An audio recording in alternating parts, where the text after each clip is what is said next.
Hey, Shalom, Shalom, Israel. Before I get started, as always, I want to give all praises, honor, and glory unto Yahweh, by Hashem, Yahweh Shai, by Hashem, Harakakwadash. Double honors to the elder apostles of Great Millstone, the men who rule well over Israel, and also who happen to be the same men that taught us this truth. And peace, blessings, and salutations to the 144,000, the elect of the 12 tribes of Israel, and to the hopeful elect that push this word throughout the four corners of the round earth in faith, love, truth, and in diligence. And to those sisters that listen and learn, and to those that support the ministry, Shalom. Yes, the brother Yakana from the GMS Houston camp coming back with another installment of GMS Practicals. And I was looking at some videos like some of the brothers have been going into over the last couple of days about being watchmen and warning you, man. And that's pretty much our job, man. When we go out to the highways and byways, and when we do live lessons, we do lessons at home or wherever we're doing them. The message is the same, man. We're warning you of the impending danger that is sure to come. Not that it might come or there's a roundabout chance, or if they don't play their cards right, this is probably what could happen or what's going to happen. No, this is, as the old adage goes, man, this is etched in stone. This is going to happen, whether you believe it or not, whether you like it or not, And that's the thing about this truth, man. It doesn't need your approval. It's still going to be the truth. You don't have to agree with it. You don't have to like it. You don't have to understand it. You don't have to agree with it. Like I said, you don't have to know it. Hell, you don't even have to care. It's still going to be the truth. Truth is going to be truth, man. And these things, the destruction of Babylon, a.k.a. America, the downfall of Esau's kingdom, the so-called white man, and 2/3 of our people, so-called blacks, Latinos, and Native Americans, will be destroyed, man. That's now, we can't give you a timeline. I had a Christian try to hem me up a couple of days ago and ask me, well, how long is it going to be when it's going to, man, like hell would I know that, man? Yahweh Shai don't even know when he's coming back. The only one that knows that is the Most High, Yahweh Ba'Shem, Yahweh Shai. So when he turns to the right and tells his son to go, come on with it, and then that's when it'll happen when it happens. I can tell you exactly when it's going to happen.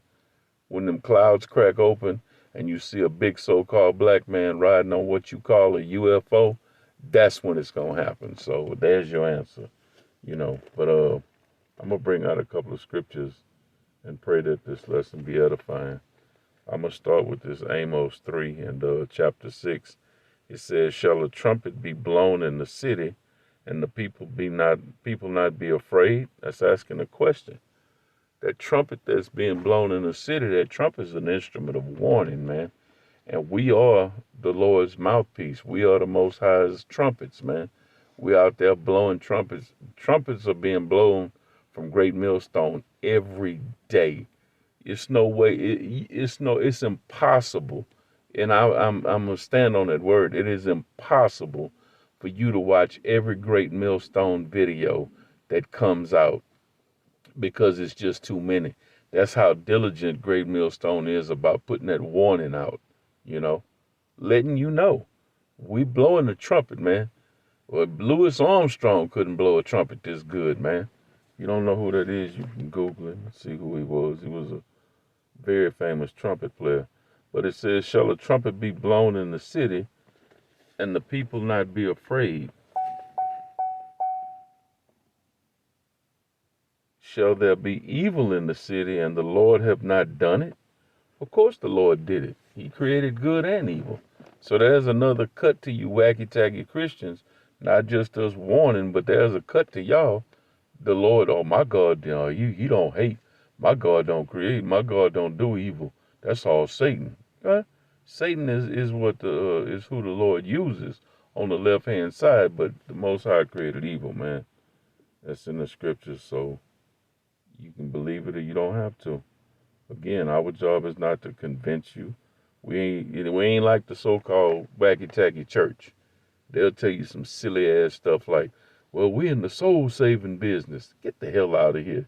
Can't even save your own soul. Down at Mount Calvary, we save souls on the side of the road on the way to Jericho, walking up the King's Highway Missionary Baptist Church. Nigga, shut the fuck up. But anyway, it says, "Shall there be evil in the city, and the Lord have not done it? Surely the Lord power would do nothing, but he revealeth his secrets unto his servants, the prophets." So those secrets that are revealed unto the prophets, uh, some of those secrets are dealing with the destruction, man. You know, some of those secrets we telling you about the kingdom that's to come, in pursuant to Second Ezra 6 and 9, where Esau, the so-called white man, is the end of the world, and Jacob, so-called blacks, Latinos, and Native Americans, are the beginning of the world to come. You know, so we give you gospel, which gospel means good news, and sometimes the gospel we give you talks about the destruction and annihilation of this place and 2/3 of our people. We give you the good news when we tell you we have a kingdom coming that's going to last forever, you know, and we'll rule forever with our big brother Yahushua, okay? And that's just that. That's the truth, you know. We give you good news when we tell you that we're not going to be under the oppressor's thumb for a long time, you know, for much longer, Slakia. And we give you good news when we tell you that your oppressor, Esau Edom, the so-called white man, and all the other nations, in pursuant to Jeremiah 30 and 16, they all going into slavery, man. They gonna serve us in slavery, and it's gonna be hardcore, Jack. But getting back to these scriptures, this is Ezekiel 33, and I'm gonna start at verse 7. It says, "So thou, O son of man, I have set thee a watchman unto the house of Israel." So the Most High has made the prophets, these men that you see on the street corners, dressed in what y'all would call, you know, raggedy clothes or dresses, whatever. And you scoffers and mockers, go ahead, do your thing. That's what you were put here for anyway. So those men that you see standing out there giving you this information for free, not selling breakdowns, and I'm talking about Great Millstone. I ain't talking about them other facets of groups or facets of Israelite camps. And we ain't talking about that. We giving you this information for free. Freely it was given unto us, and freely we give it. It says, "So thou, son of man, I have set thee a watchman unto the house of Israel. Therefore thou shalt hear the word at my mouth and warn them from me." And this is what we're doing, man. We're warning you. Every day, all day, warnings go up from Great Millstone, man. Look, it's nowhere. So saying you didn't know or you didn't hear, man, it's no way, because we have flooded YouTube with videos, man, and we continue to do so, you know. And the Wada Yahweh Hashem Yahweh Shai for bringing, I'm gonna say, for bringing me into this truth, man, and not letting me be on some wayward doctrine like flat Earth and all that nonsense, man. Kings in the building and all, man, you know. Just, but anyway, verse 2, it says, "When I say unto the wicked, O wicked man, thou shalt surely die, if thou dost not speak to warn the wicked from his way, that wicked man shall die in his iniquity, but his blood will I require at thine hand." And that's a big, big thing with us, man. We're not gonna sugarcoat shit. We ain't gonna bite our tongues. We're not gonna patty cake with you people. We ain't beating around the bush. We're not gonna tell you stuff to tickle your fancy. This ain't no feel good message, man. You want that? Go see Reverend Sunshine down at the Missionary Baptist Church on side the road on the way to Calvary, like I said a minute ago. You know, if you just want to feel good, go talk to him. Go listen to Gino. Go listen to Jakes or Creflo or one of them clowns, man. They'll make you feel good. That's not our job. Our job is to warn you of the impending danger. Impending danger. not to warn you of a good time. What the hell you gonna warn somebody? Hey man, I want to warn y'all. It's gonna get a lot greater, man. It's gonna get good in a minute. That's not a warning. That's just giving good news, you know. But in the sense of what we call giving good news, because the gospel is still good news, even if it's something you don't want to hear. But if we don't warn you, then the Most High is going to require your blood on our hands because we didn't do our job. You know, we didn't tell you. We didn't give you that warning. We just, just for whatever reason, we didn't do it.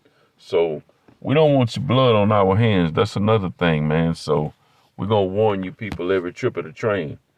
Um, Verse 9, it says, nevertheless, if thou warn the wicked of his way to turn from it, so like if he do not turn from his way, he shall die in his iniquity, but thou hast delivered thy soul. And I don't want your blood being what was the cause for my soul not being delivered, and neither does any other man of the Lord that's in great millstone. So we're gonna warn you, man, you know, because we want to be delivered. We want to be in that first round. I want to be a first round draft pick. I want to be in the 144,000. I don't know if I am or not, because we don't know who's numbered, man.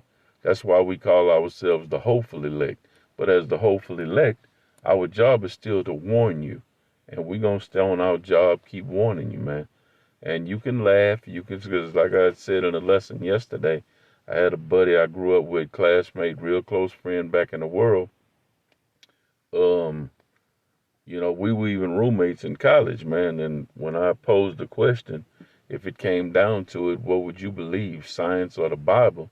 This nigga said science, man. So, but nevertheless, even niggas like that, you still want them. And if you keep on rolling with that, you'll die in your iniquity, but your blood won't be on my hands because I'm going to tell you. And again, I'm not going to dodge anything not to hurt your feelings. That's why Isaiah 58:1 says, lift up thy voice, cry loud and spare not. Lift up thy voice like a trumpet. Show my people their wicked ways. Or their evil ways, roughly paraphrasing. So we'll lift up our voices like trumpets, just as it says in Amos, those trumpets of warning, instruments of warning, and spare not. We're not sparing your feelings, man. We don't give a damn if it hurts your feelings. We don't care if you're getting mad and you want to fight and you want to scoff, you want to go and do wicked stuff to try to get back at us because we told you the truth. A day is coming, man, where you're going to look back. And like the elder apostle Tahar said once a few years back, I'll be so glad when we get to that I told you so day. Because it's going to be in that day, you're going to wish you had listened to the warning that we gave. You're going to wish you had listened to the trumpet being played. You're going to wish you had danced when we piped unto you, man. Okay? So, either you will or you won't. You'll either hear or you'll forbear. But either way, it's all the Most High's will. Our job is to warn you, and we're going to continue to do so, man. So that was all I had on that. I'll go ahead and end it with that, man. So until next time, Abaratazah, hey, Shalom.